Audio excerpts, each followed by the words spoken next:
সবুজে ঘেরা এক শান্ত গ্রামের নাম ছিল শান্তিপুর। চারদিকে ধান ক্ষেত, কাঁচা রাস্তা আর ছোট ছোট কুঁড়েঘর। এই ছিল গ্রামের সৌন্দর্য।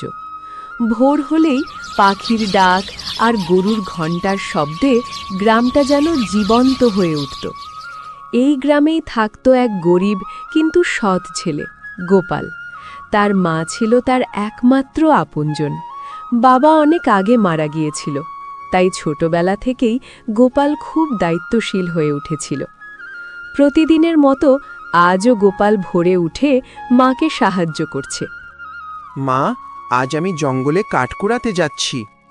সাবধানে যাস বাবা, জঙ্গল ভালো জায়গা নয়। সব সময় সতর্ক থাকতে হয়, আর মনে রাখিস কখনো কারো কোনো ক্ষতি করবি না। চিন্তা করো না মা, আমি সাবধানেই যাব। মায়ের আশীর্বাদ নিয়ে গোপাল বেরিয়ে পড়ল জঙ্গলের পথে।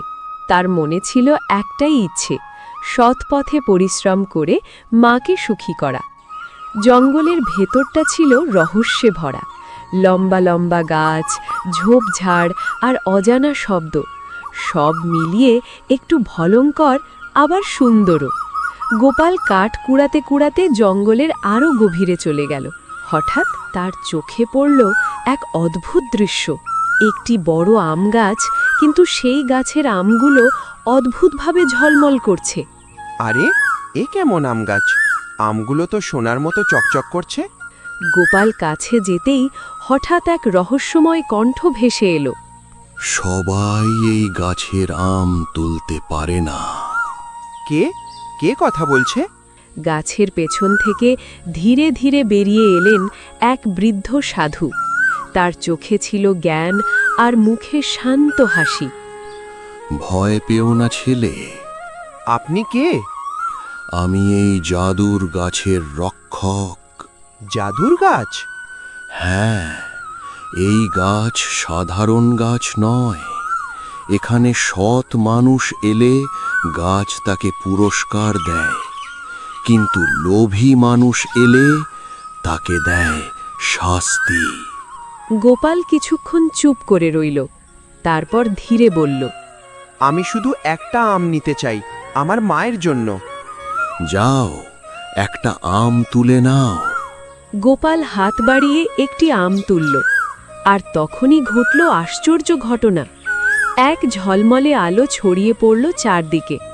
আমটি মুহূর্তেই সোনার তৈরি হয়ে গেল। ও মা, এটা তো সত্যিই সোনা। মনে রেখো, কখনো লোভ করো না। আমি কখনো লোভ করব না। সাধুর আশীর্বাদ নিয়ে গোপাল বাড়ির দিকে রওনা দিল।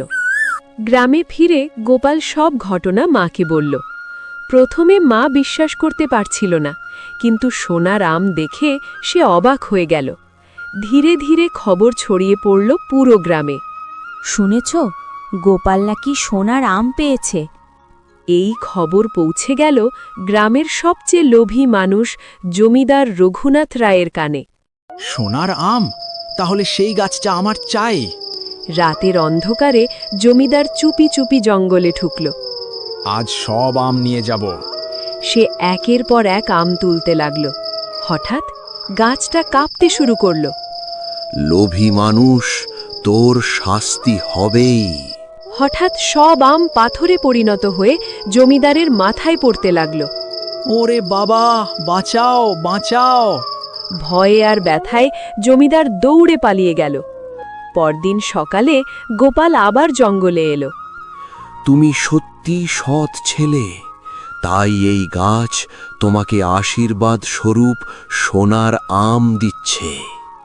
গাছটি আবার ঝলমল করতে লাগল।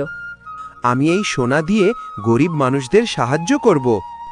এটাই সত্যিকারের মানুষ হওয়ার প্রমাণ। গোপাল সেই সোনার সাহায্যে গ্রামের গরিব মানুষদের সাহায্য করতে শুরু করল।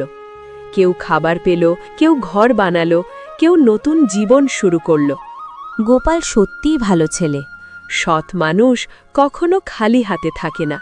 জঙ্গলের সেই জাদু গাছ আজও দাঁড়িয়ে আছে, অপেক্ষা করছে সৎ মানুষের জন্য।